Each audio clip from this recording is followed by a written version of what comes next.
Evening guys, time for another video. Sorry but it's been a while. The motion now is getting very close.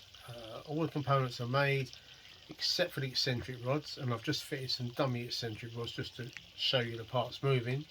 After that I've got to fit the bobbins onto the valves, and then I can do the timing. That may be a little bit yet because I've got other things to do.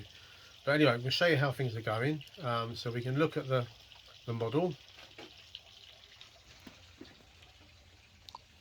And you can see that the dummy eccentric rod is a bit of a lump,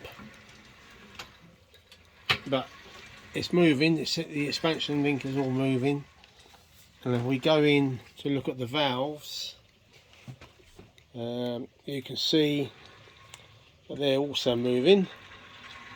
And if we go to the front and we look at the 2-to-1 gear, you can see, hopefully, that is also moving. So it's getting there. It's getting there.